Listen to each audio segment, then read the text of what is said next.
आइए दोस्तों, अब इलस्ट्रेशन नंबर 16 डिस्कस करते हैं। चैप्टर का नाम है कंसोलिडेशन ऑफ फाइनेंशियल स्टेटमेंट। इसमें हम यूनिट 1 जो आपका AS21 से जाना जाता है उसके illustration ICM module batch basically चला रहे थे, जहाँ पे इलस्ट्रेशन नंबर 16 पे हम आ चुके हैं आपके पास में। इस चैप्टर का ये AS21 का ये लास्ट इलस्ट्रेशन है, इलस्ट्रेशन नंबर 16। इसके बाद आपके पास में प्रैक्टिकल क्वेश्चन है। सर मैं आपको बता दूं कि आपके पास में जितने भी चैप्टर प्रोवाइड करते हैं, जितने भी इलस्ट्रेशन वगैरह चीज़ें हैं, उसको हमने एक प्लेलिस्ट में ऐड कर रखा है। वो प्लेलिस्ट आपको जो है मिल जाएगी वीडियो की डिस्क्रिप्शन में, उसकी लिंक जहाँ पे आप क्लिक करेंगे तो प्लेलिस्ट में आप पहुँच जाएंगे। हर एक चैप्टर जहाँ पे हमने जितने भी प्रोवाइड करे हर एक चैप्टर वहाँ पर ऐड कर दिए, तो वहाँ जाके आप कोई भी वीडियो देख सकते हैं। इलस्ट्रेशन नंबर 16 हम यहाँ पे डिस्कस करने चले। कहता है कि सब्सिडरी बी लिमिटेड की कुछ इन्फॉर्मेशन आपको यहाँ पे गिवन है। ठीक है, कोई दिक्कत नहीं है। आगे क्या इन्फॉर्मेशन है, कहता है बैलेंस शीट की इन्फॉर्मेशन है। और ध्यान से देखे तो अब तक के क्वेश्चन में क्या होता था कि सर यहाँ पे होल्डिंग कंपनी और सब्सिडरी की इन्फॉर्मेशन दे रहा था। इस बार यहाँ पे सिर्फ और सिर्फ सब्सिडरी बी कंपनी की इन्फॉर्मेशन दे रहा है बैलेंस शीट की, और 2 साल की इन्फॉर्मेशन है बेसिकली 2000 एंड 2001 की। ठीक है, तो यहाँ पे होल्डिंग कंपनी की कोई बात नहीं करी। कोई नया क्वेश्चन लग रहा है, देख लेते हैं एक बार के लिए। कहता है आपके पास में शेयर होल्डर फंड वगैरह वगैरह चीज़ें गिवन है। ठीक है, और नोट्स टू द अकाउंट भी गिवन है, वो भी आपके पास में 2000 और 2001 के हिसाब से पूरी की पूरी चीज़ें गिवन है। ठीक है, ये चीज़ भी आपके पास में क्लियर है। नीचे एडिशनल इन्फॉर्मेशन गिवन है, एक बार के लिए ये एडिशनल इन्फॉर्मेशन देख लेते हैं। कहता है also consider the following information. कहता है बी लिमिटेड जो है वो सब्सिडरी है ए लिमिटेड की। ठीक है सर, पहले ही उसने बोल दिया था कि बी लिमिटेड सब्सिडरी कंपनी है। इस बार इसने बोल दिया कि सर ए लिमिटेड की ये सब्सिडरी है, तो ये होल्डिंग कंपनी का नाम है ए लिमिटेड। ठीक है, both the company follow the calendar year as the accounting आपके पास में पीरियड के हिसाब से, ईयर के हिसाब से। ठीक है, इसके बाद कहता है सर ये ए पॉइंट में तो ज़्यादा कुछ बताया नहीं, सिर्फ और सिर्फ इतना ही मेन पॉइंट था कि बी लिमिटेड जो है वो ए लिमिटेड की सब्सिडी कंपनी है। ठीक है, इसके बाद बी पॉइंट क्या कहता है, कहता है ए लिमिटेड जो है वैल्यू करता है inventory on the weighted average basis आपके पास में।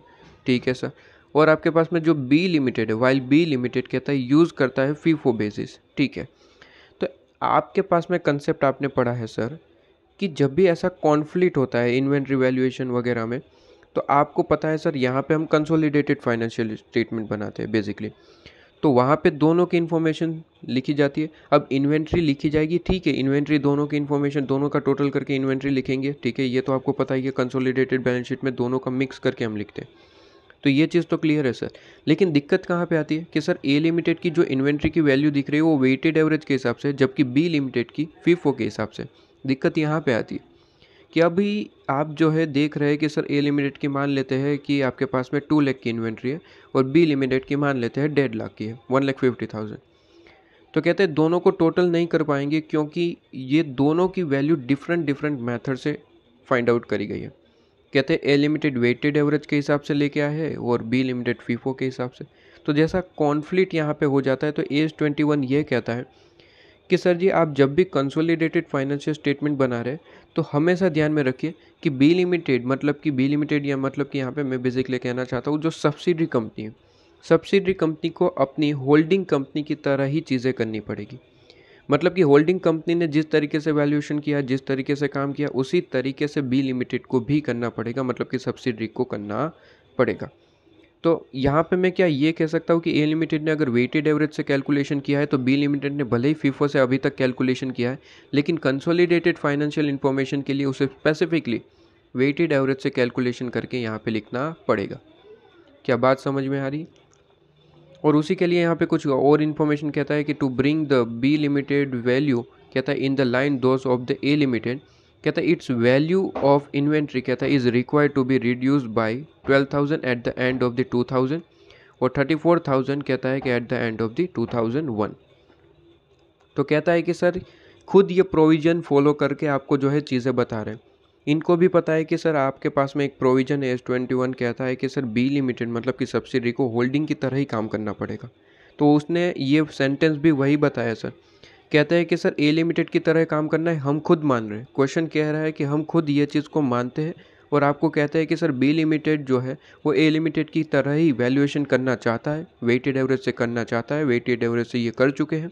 और कहते हैं कि सर आपके पास में ए लिमिटेड की तरह ही वैल्यूएशन करने के लिए इनको सिर्फ और सिर्फ दो चीज़ें करनी है। अगर 2000 को वेटेड एवरेज में कन्वर्ट करना है, हालांकि उन्होंने फीफो के हिसाब से कैलकुलेशन किया, कहता है वेटेड में कन्वर्ट करना पड़ेगा क्योंकि ए लिमिटेड ने वेटेड के हिसाब से किया।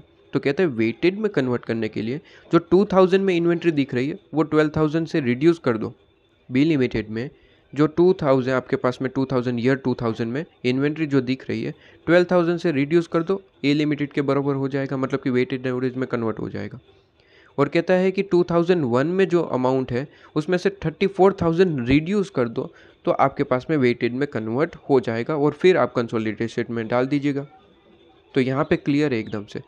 AS21 आपके पास में ये आपके पास में क्लियर हो गया सर। AS21 ने जो कहा क्वेश्चन नहीं वो फॉलो करके खुद आपको बता दिया कि ये चीज़ कर लेना, काम हो जाएगा, वेटेड में कन्वर्ट हो जाएगा। तो ठीक है सर, आपके पास में कोई दिक्कत नहीं है। अब मेन चीज़ यहाँ पे ये होती है कि आपने भाई लेक्चर में पढ़ा होगा कि सर ओपनिंग में जो भी चेंजेस हो ओपनिंग ईयर में बेसिकली उससे कोई फ़र्क नहीं पड़ता, क्योंकि ओपनिंग में क्या होता है कि सर आपके पास में बेसिकली डिटेल में यहाँ पे बताएंगे नहीं, लेकिन ओपनिंग का क्या होता है सर, पिछले साल का क्लोजिंग, तो वहाँ पे भी आप एंट्री करेंगे और इस साल को ओपनिंग में भी एंट्री करेंगे। आमने सामने जो है वो आपके पास में फिट टू कह सकते हैं, ठीक है ना।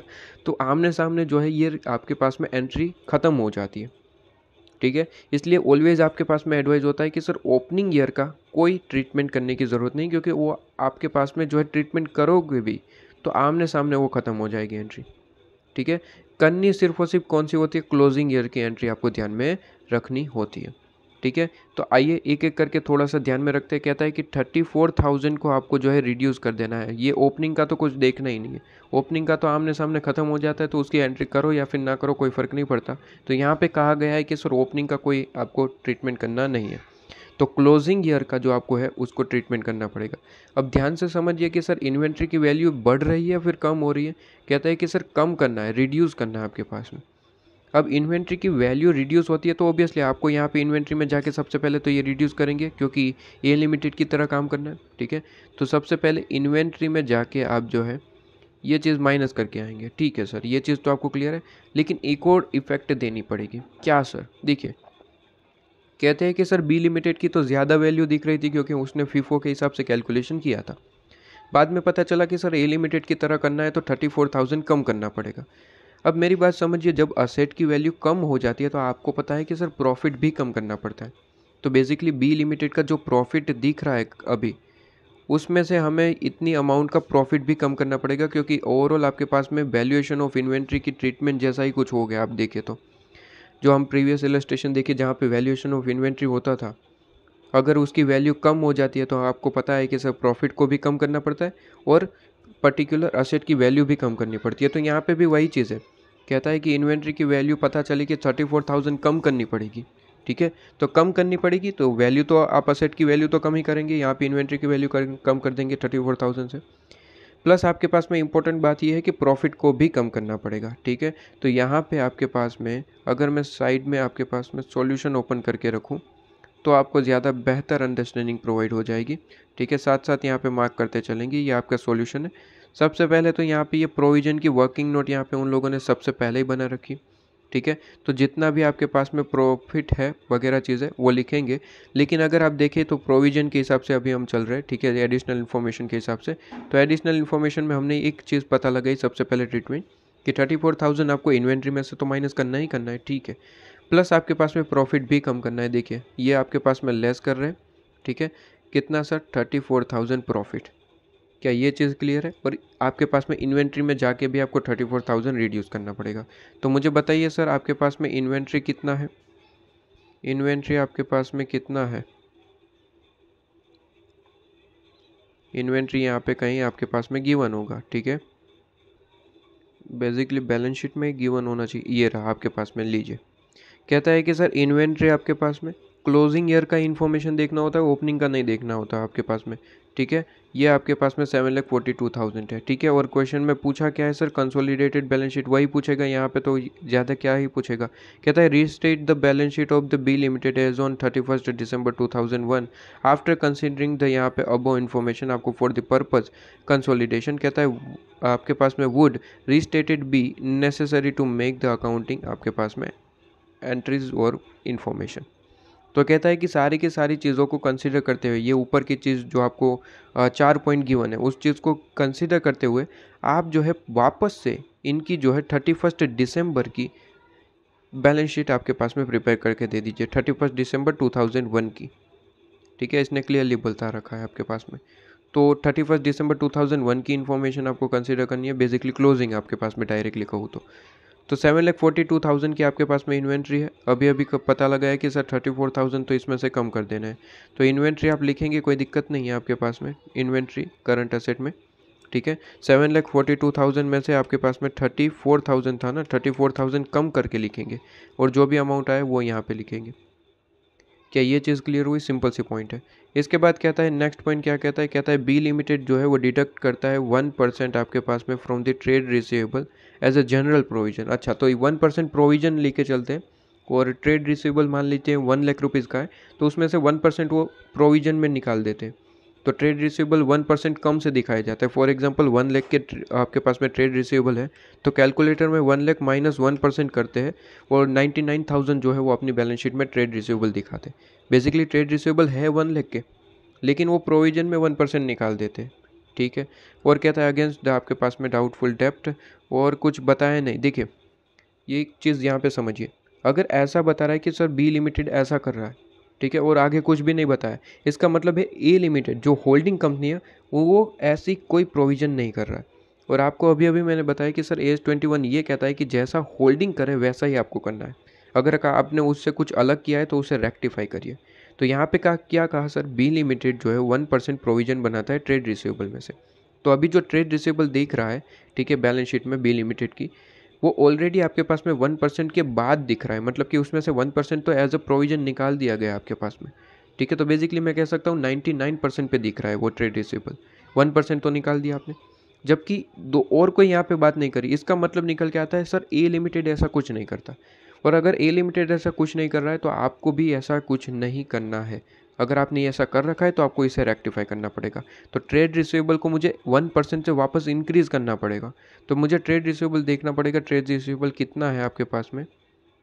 ट्रेड रिसीवेबल आपके पास में अगर देखें तो सर ट्रेड रिसीवेबल यहाँ पे आपके पास में है 8,91,000, लेकिन ध्यान रहे सर ये 8,91,000 99% अमाउंट है, क्योंकि 1% तो ऑलरेडी आप प्रोविजन निकाल के उसकी एंट्री कर चुके होंगे। तो सर इसका 100% अमाउंट क्या होगा ये पता लगाना है मुझे।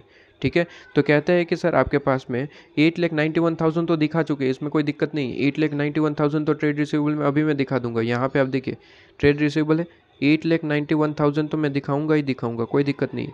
लेकिन जो 1% आपने प्रोविजन में भेज दिया वो वापस लेके आना है सर, वो वापस लेके आना है। ठीक है, वो वापस आपके पास में लेके आना है। क्या चीज़ है ये समझ में आ रही है सर? 99% पे नहीं दिखाना है, 100% पे दिखाना है, क्योंकि होल्डिंग 100% पे दिखाता है, ये ऐसी कोई प्रोविज़न नहीं बनाता।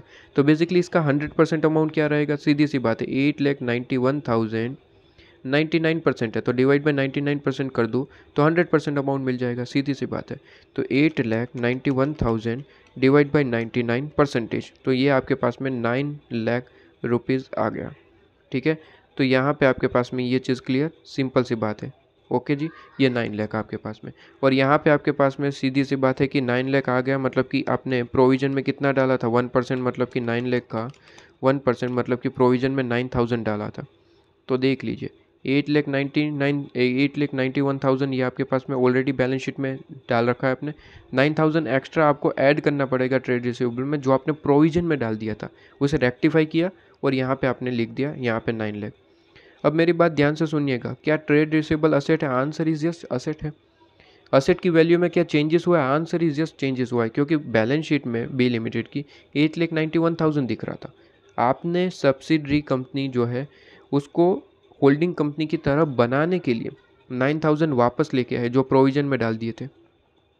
तो ट्रेड रिसीवेबल जो 8,91,000 में दिख रहे थे उसको आपने कितने में दिखा दिया सर? अब 9 लाख में दिखा दिया। असेट की वैल्यू क्या इंक्रीज़ करिए? आंसर इज यस, करिए। अब असेट की वैल्यू इंक्रीज़ करिए तो सीधी सी बात है आपने यहाँ पे असेट की वैल्यू तो इंक्रीज़ कर दी, चलो एक ट्रीटमेंट तो ख़त्म। दूसरा एक और ट्रीटमेंट करना पड़ेगा। सीधी सी बात है सर, असेट की वैल्यू इंक्रीज होती है तो प्रॉफिट इंक्रीज हो जाएगा, आंसर इसे हो जाएगा। तो क्या प्रॉफिट में ऐड नहीं करना पड़ेगा सर? बिल्कुल करना पड़ेगा। तो कहते हैं सर ऐड करेंगे आपके पास में प्रोविजन फॉर डाउटफुल डेब्ट, जो आप भेज चुके थे उसमें 1%, वो वापस लेके आएंगे। ठीक है, तो भेज चुके थे उसे वापस से ऐड बैक कर दो, प्रॉफिट को बढ़ा दो सर। क्या बात समझ में आ रही है? सिंपल सी बात है।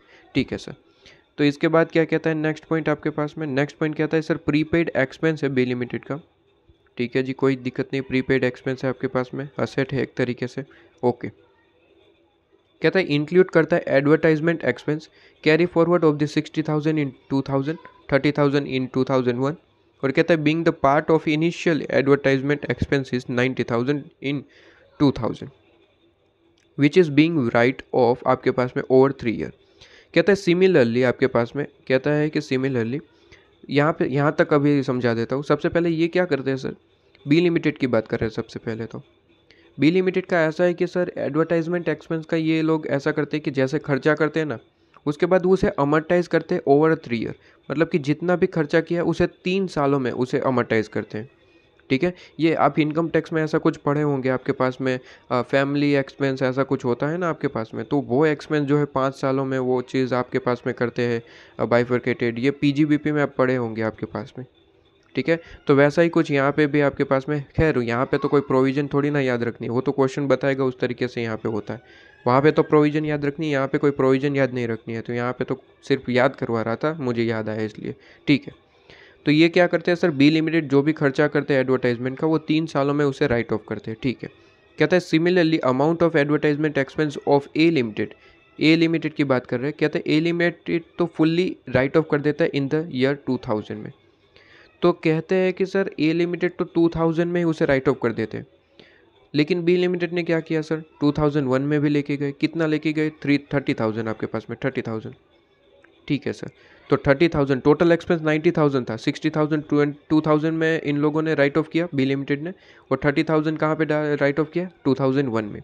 लेकिन अगर कंपेयर करें ए लिमिटेड से, होल्डिंग कंपनी से, तो होल्डिंग कंपनी क्या कहता है? होल्डिंग कंपनी का रूल ये है कि सर 2000 में ही सारा राइट ऑफ होना चाहिए। और आपको पता है अभी अभी मैंने कहा S21 कहता है कि होल्डिंग कंपनी करे वैसा ही करना है आपको। तो यहाँ पे सर गलत हो गया, बी लिमिटेड से बिल्कुल गलत हो गया। क्या हो गया सर कि जो 2000 में आपने राइट ऑफ किया वो तो गलत कर दिया सर आपके पास में। 2000 में जो आपने राइट ऑफ किया वो तो गलत कर दिया, सीधी सी बात है सर। यहाँ पे हाँ जी, ये बिल्कुल सही है, आपने राइट ऑफ किया वो गलत कर दिया। तो क्या करें बताइए सर? रेक्टिफाई, सीधी सी बात है। और यहाँ पे आपके पास में प्रीपेड एक्सपेंस है। प्रीपेड एक्सपेंस का मतलब असेट है आपके पास में, असेट को कम करना है। 30,000 अब कम करना है क्योंकि वो 2000 में डालना था आपको, और हम यहाँ पे बना रहे 2001 की, तो 2000 की तो कोई एंट्री है नहीं आपके पास में। बस ये चीज़ आपको ध्यान में रखनी है कि 30,000 को मुझे हटाना है, तो असेट की वैल्यू कम करनी है सर। असेट की वैल्यू कम होती है तो सीधी सी बात है 2 एंट्री, एक तो प्रीपेड एक्सपेंस में जाके 30,000 हटा दो, और दूसरा प्रॉफिट कम हो जाता है। असेट कम होती है तो प्रॉफिट कम हो जाएगा, तो प्रॉफिट में जाके हटाना पड़ेगा। तो कहते हैं कि सर आपके पास में लेस कर देंगे एडवर्टाइजमेंट एक्सपेंस 30,000 से, और प्रीपेड एक्सपेंस आपके पास में जो भी बैलेंस शीट में दिख रहा हो वहाँ पे आपको 30,000 हटाना पड़ेगा बेसिकली। ठीक है, तो प्रीपेड एक्सपेंस के नाम पे भी आपको क्या करना पड़ेगा सर, आपके पास में ये चीज़ हटानी पड़ेगी। ठीक है जी, क्लियर है? तो यहाँ पे आपके पास में कितना है प्रीपेड एक्सपेंस, बता दीजिए ज़रा। प्रीपेड एक्सपेंस के नाम पे 48,000 है, ये रहा आपके पास में 48,000। ठीक है, तो इसमें आपको क्या करना पड़ेगा सर, रेक्टिफाई करना पड़ेगा या फिर नहीं करना पड़ेगा? सर बिल्कुल करना पड़ेगा। तो प्रॉफिट को तो कम कर दिया, अब यहाँ पे एसेट को कम कर दिया। अब आपके पास में 48,000 माइनस आपके पास में 30,000, तो करेंगे तो 18,000 आपको जो है क्या करना है सर, यहाँ पे अदर करंट असेट में आपके पास में प्रीपेड है, तो यहाँ पे 18,000 दिखा देंगे। ठीक है, इसकी वर्किंग नोट में भी आप इस चीज़ को दिखा सकते हैं। आपके पास में ये रहा प्रीपेड एक्सपेंस 48,000, जिसमें से ये माइनस करेंगे। ये क्या किया, यहाँ पे लिखना ही भूल गए वो लोग। ठीक है, यहाँ पे ऊपर कैलकुलेशन सही से आपने दिखा दी वर्किंग नोट 8 में, आई थिंक यहाँ पे प्रिंटिंग ही नहीं हुआ। यहाँ पे प्रिंट होना चाहिए था माइनस आपके पास में जो राइट ऑफ किया वो आपके पास में 30,000 और 18,000 आंसर आएगा। यहाँ पे लिख लेना, आपके मॉड्यूल में प्रिंट नहीं हुआ है। बेसिकली ऊपर आंसर सही से इन लोगों ने लिख दिया, लेकिन यहाँ पे आई थिंक प्रिंटिंग थोड़ी सी यहाँ पे मिस्टेक हो गई। कोई दिक्कत नहीं, यहाँ पे आंसर तो उन लोगों ने सही कैलकुलेट करा है, तो कोई दिक्कत वाली बात नहीं है। बस नीचे जो वर्किंग नोट में वो लिखना थोड़ा सा प्रिंटिंग मिस्टेक हो चुका है, तो वो कर लीजिएगा अपने तरीके से, कोई दिक्कत नहीं। ठीक है, इसके बाद तो कुछ चीज़ें नहीं बचती आपके पास में, कोई चीज़ें नहीं है तो बस ख़त्म हो गया सर। अब तो बैलेंस शीट में से कॉपी पेस्ट करना स्टार्ट कर दो। ठीक है, अब सबसे पहले तो ये जो प्रॉफिट की एंट्री करी है, तो एक प्रॉफिट को काम ख़त्म कर देते हैं आपके पास में, बाकी सारी बातें बाद में। तो प्रॉफिट कितना है सर, ये कहता है रिजर्व एंड सरप्लस में ही होता है प्रॉफिट एंड लॉस अकाउंट। एक बार के लिए नोट में देख लेते हैं। कहता है कि जनरल रिजर्व आपके पास में है, यही आपके पास में प्रॉफिट एंड लॉस होता है। ठीक है, प्रॉफिट एंड लॉस का है, रिजर्व का है 7,14,000 है, तो इसको आपने यहाँ पे लिख देना है। और बाकी सारी रेक्टिफिकेशन तो ऑलरेडी कर चुके हैं, तो 9,000 ऐड करेंगे, ये दो चीज़ें माइनस करेंगे, आपके पास में आंसर आ जाएगा रिजर्व एंड सरप्लस। सबसे पहले वो अमाउंट यहाँ पे लिख देंगे रिजर्व एंड सरप्लस के नाम पे। अब धीरे धीरे एक एक करके सारी चीज़ें लिखना स्टार्ट कर देंगे सर। शेयर कैपिटल सीधी सी बात है, इसमें कोई चेंजेस नहीं है। अब तो कोई चेंजेस नहीं है, कॉपी पेस्ट ही करना है आपके पास में। 5 लाख 2001 की बना रहे हैं आपके पास में, ये रहा। रिजर्व सरप्लस को कर दिया ठीक से। ठीक है, शेयर आपके पास में short term capital, short term borrowing basically 1,70,000 यहाँ पे कॉपी पेस्ट ही करना है, जिसमें कुछ करा ही नहीं है कॉपी पेस्ट आपके पास में। ट्रेड पेएबल आपके पास में 494,000। इसके बाद आपके पास में शॉर्ट टर्म प्रोविजन 430, ये रहा 430। टोटल कर देना, आपके पास में लाइबिलिटी का टोटल आ जाएगा। इसके बाद असेट साइड चले जाते हैं। कहता है कि आपके पास में प्रॉपर्टी प्लांट इक्विपमेंट क्या कोई चेंजेस करें, आंसर इज नो, कोई डेप्रिसिएशन वगैरह कुछ भी नहीं था। तो ठीक है, तो सेम एज आपके पास में 224 नॉन करंट इन्वेस्टमेंट, क्या इसमें कोई चेंजेस करें, आंसर इज नो, इसमें भी कोई चेंजेस नहीं करा, तो 4 लाख जिसमें कोई चेंजेस हुआ नहीं, कॉपी पेस्ट करना है आपके पास में बेसिकली। इसके बाद इन्वेंट्री कर चुके हैं इसकी एंट्री, ट्रेड रिसीवेबल कर चुके हैं, कैश एंड कैश इक्विवेलेंट कर दो भाई, नहीं बाकी है ना। ठीक है, 3,000 जिसमें कुछ करा ही नहीं है उसको कॉपी पेस्ट करना है। और basically none other current asset में तो कर चुके हैं आपके पास में। ठीक है, तो ये चीज़ तो आपके पास में क्लियर है। तो यहाँ पे आपके पास में टोटल आ जाएगा, असेट और लाइबिलिटी का टोटल मैच हो जाएगा, और आपके पास में इलस्ट्रेशन नंबर ये जो 16 था वो कंप्लीट हो जाएगा। ठीक है, इलस्ट्रेशन नंबर 16 आपके पास में क्या हो जाएगा सर, कंप्लीट हो जाएगा। अब प्रैक्टिकल क्वेश्चन डिस्कस कर लेंगे, आपके पास में काम खत्म हो जाएगा।